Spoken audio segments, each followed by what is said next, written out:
30. marca sa v Bazovského galérii v Trenčíne konalo slávnostné oceňovanie pedagógov Trenčianskeho kraja. Za dlhoročnú kvalitnú prácu a výborné pracovné úspechy bola z nášho mesta ocenená magistra Darina Bodková, učiteľka na základnej škole Jána Ámosa Komenského. Toto ocenenie pre mňa znamená naozaj veľmi veľa. Je to vlastne ocenenie, dá sa povedať, dlhoročnej pedagogickej práce. Som veľmi rada, že som bola takto ocenená a veľmi si to vážim.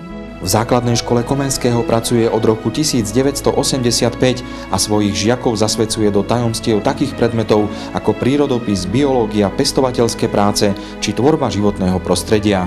Okrem toho je vedúcou predmetovej komisie prírodopisu a stará sa o inventár kabinetov prírodopisu a pestovateľských prác. Od roku 1998 pracuje ako koordinátorka na projekte Škola podporujúca zdravie. Učiteľ funguje ako koordinátor medzi rodičom a dieťaťom. Musí vedieť pochopiť konanie dieťaťa a musí sa vedieť vžiť do jeho situácie, musí ho vedieť hodne motivovať, vtedy, keď to potrebuje, podržať, ale aj pokarhať, keď spraví nejakú chybu. Pani učiteľka Darina Bodková aktívne vedie krúžok Hravá botanika, v ktorom predáva svoje dlhoročné poznatky svojim žiakom. Učí ich láske k prírode a k pochopeniu jej zákonitostí. V posledných rokoch s nimi dosiahla výborné úspechy v okresných a krajských biologických olympiádach. Obzvlášť mojou srdcovou záležitosťou je botanika.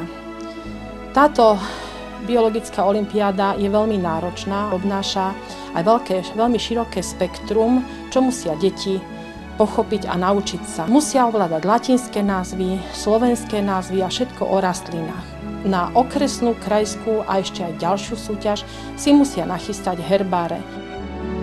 Práca so žiakmi vyžaduje celého človeka a samotní žiaci musia cítiť, že to učiteľa naozaj zaujíma. Žiakom môže dať maximum iba vtedy, ak ho akceptujú a uznávajú ako autoritu a zároveň mu dôverujú. Toto ocenenie pre mňa znamená naozaj veľmi veľa.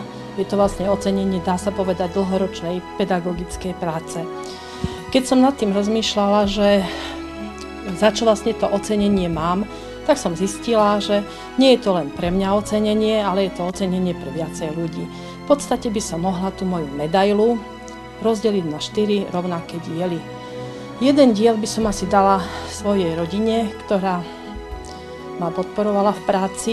Druhý diel by som mohla dať, dajme tomu, žiakom, ktorí pracovali so mnou v krúžku.